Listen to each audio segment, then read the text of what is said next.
Brought to you by TechnoSpark 20 series smartphones. I'm superhuman.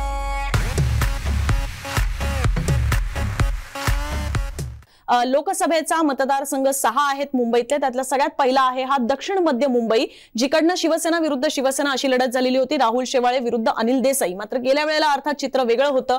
तर गेल्या वेळेला राहुल शेवाळे विरुद्ध काँग्रेसचे एकनाथ गायकवाड, म्हणजे आत्ताच्या वर्षा गायकवाड मुंबई काँग्रेसच्या अध्यक्ष आहेत, ज्या उत्तर मध्यच्या उमेदवार आहेत, त्यांचे वडील एकनाथ गायकवाड हे आहेत.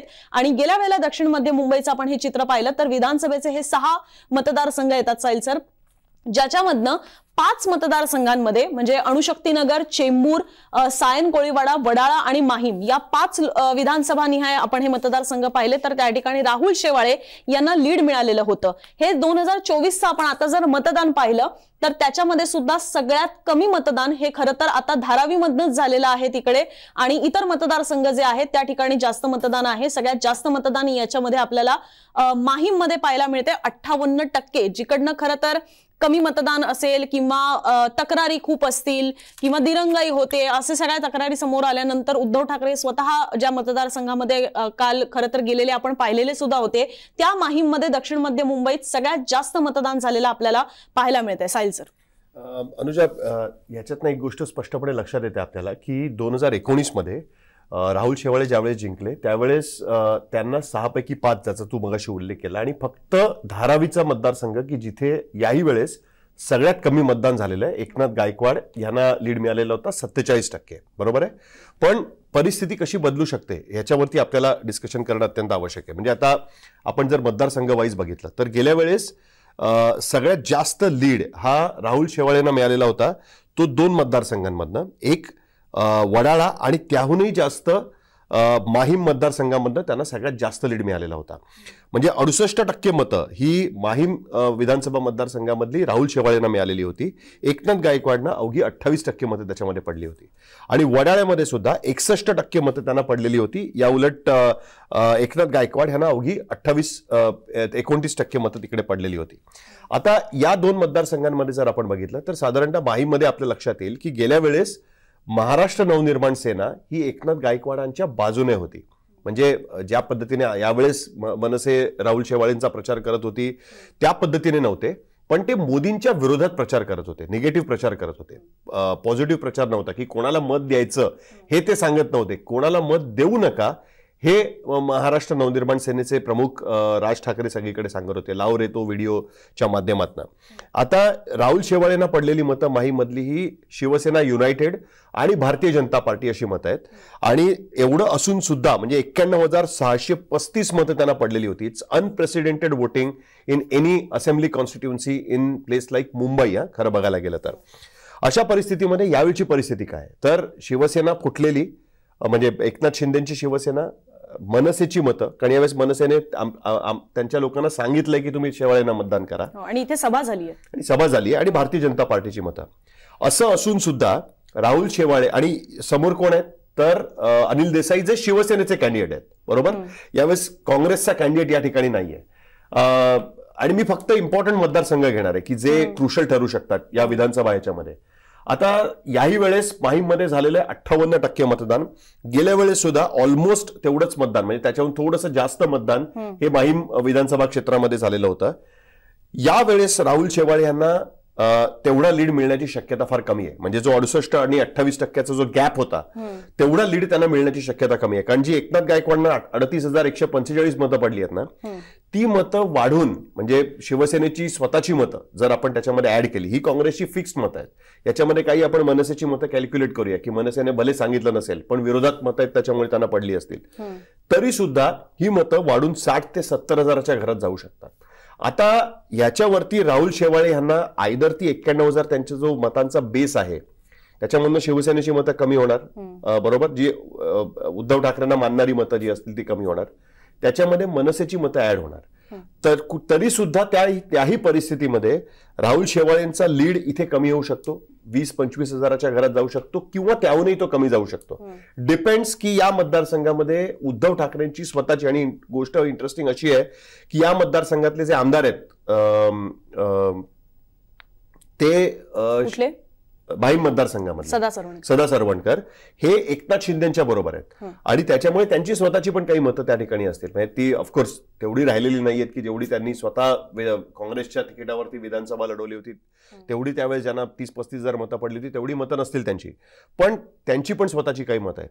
या सगळ्या गोष्टींची गोळाबेरीज जरी आपण केली तरी जो लीड आपल्याला इकडे माहीममध्ये 2019 मध्ये बघायला मिळाला होता तो लीड यावेळेस कमी झालेला दिसेल आणि कुठेतरी तो बरोबर आलेला दिसेल. आता तो लीड किती असेल, म्हणजे 20-25 हजाराच्या घरात असेल की तो 30-35 हजाराच्या घरात असेल का 5-10 हजाराच्या घरात असेल, हे आपल्याला उद्धव ठाकरेंना किती मतं ट्रान्सफर झाली आहेत याच्यावर कळेल. काँग्रेसचा बेस तर आपल्या लक्षात आला, 35-1 हजाराच्या घरात आहेत. काँग्रेसची मतं तिकडे कधीही 30-35 हजाराच्या पलीकडे गेलेली नव्हती. म्हणजे नंतरच्या विधानसभा निवडणुकीत सुद्धा काँग्रेसची मतं कमी झाली आणि मनसेचे जे उमेदवार तिकडे विरोधी पक्षात मेन प्रमुख विरोधी पक्षाचे होते त्यांना 35-1 हजार मतं त्यावेळेस पडलेली होती.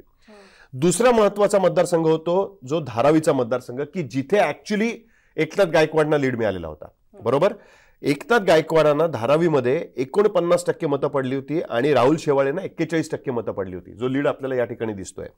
आणि साधारणतः मतांमधला फरक किती आहे तर फारसा नाहीये, म्हणजे हार्डली 10 हजाराचा फरक आहे.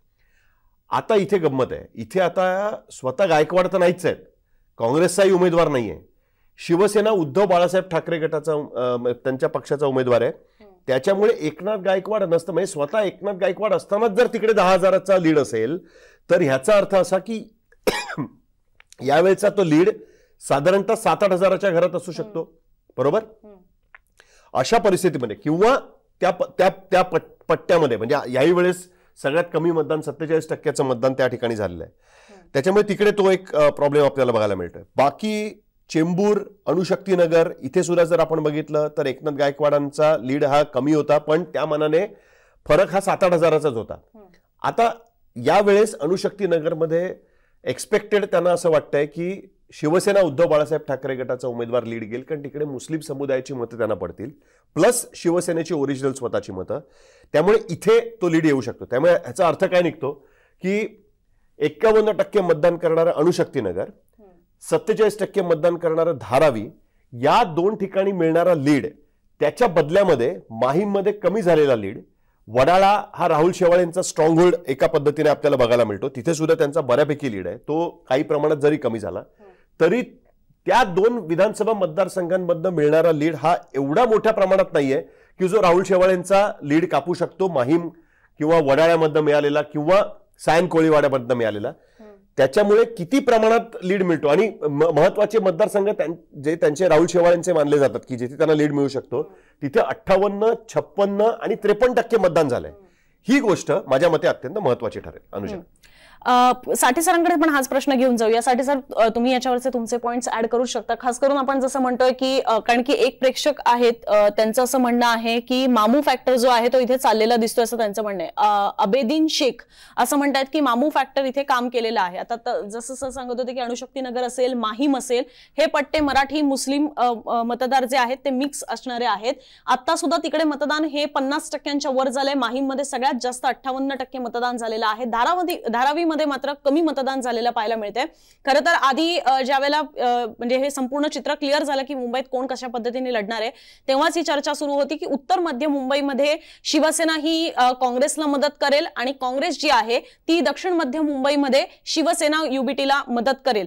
तसं पण पद्धतीने इथे वोट ट्रान्झिशन झालेला पाहायला मिळते का, कारण की इथे खरं तर धारावीमध्ये सगळ्यात लोएस्ट मतदान पाहायला मिळते आता, म्हणजे एकूण आपण दक्षिण मध्य मुंबईचं 2024चं आत्ताचं मतदान पाहिलं तर. धारावीतलं कमी मतदान हेच माझ्या मते उद्धव ठाकरे यांच्यासाठी चिंतेचा विषय ठरू शकतं. कारण धारावी हा एकगठ्ठा एकनाथ गायकवाडांना मतदान केलेला प्रांत आहे किंवा विभाग आहे. दुसऱ्या ज्या विभागांविषयी आता आपण बोललो तिथे सगळीकडे आपल्याला असं लक्षात येईल की माहीम असेल, अणुशक्तीनगर असेल किंवा ते सगळे जे भाग असतील, वडाळ सोडलं तर वडाळ हा राहुल शेवाळेंचाच भाग आहे हे साईंनी पण सांगितलं. तर या सगळ्या भागामध्ये मुस्लिम आणि दलित लोकसंख्या ही मोठ्या प्रमाणात आहे आणि मला असं वाटतं की हे जे मतदान मोठ्या प्रमाणात झालेलं आहे 58% किंवा 56% किंवा या रेंज मधलं, त्यामध्ये मुस्लिम आणि दलित यांचं प्रमाण किती आहे हे जरा बघायला पाहिजे. एक गठ्ठानी आणि खूप मोठ्या प्रमाणात त्यांचं मतदान झालं असेल तर ते उद्धव ठाकरे किंवा म्हणजे अनिल देसाई यांना फायदेशीर ठरू शकतं. हा एक मुद्दा झाला. दुसरी एक गोष्ट लक्षात घ्यायला पाहिजे की गेल्या वेळेस वंचित बहुजन आघाडी किंवा रिपब्लिकन पक्षाच्या संबंधित असे जे उमेदवार विधानसभेला उभे होते त्यांना या वेगवेगळ्या विधानसभांमध्ये किती मतदान झालेलं आहे ते पण आपण जरा बघायला पाहिजे. ती आकडेवारी आता माझ्याकडे नाही, पण या भागामध्ये सातत्याने अशा पद्धतीचं मतदान पूर्वी झालेलं आहे या वंचित बहुजन किंवा तशा प्रकारच्या आघाड्यांना. त्यामुळे ते मतदान किती आहे हेही चेक करायला पाहिजे, कारण ते मतदान जे असेल ते यावेळेस म्हणजे जी काही चर्चा होती त्यानुसार सर्व दलित आणि मुस्लिम म्हणजे या मतदारांनी आपलं मतदान मोदी विरोधात आणि काँग्रेसच्या बाजूने किंवा शिवसेनेच्या बाजूने करण्याचं ठरवलेलं आहे किंवा करत आहे अशा प्रकारची चर्चा होती. आणि मला असं वाटतं की मुंबईत पण तेच घडलेलं असावं.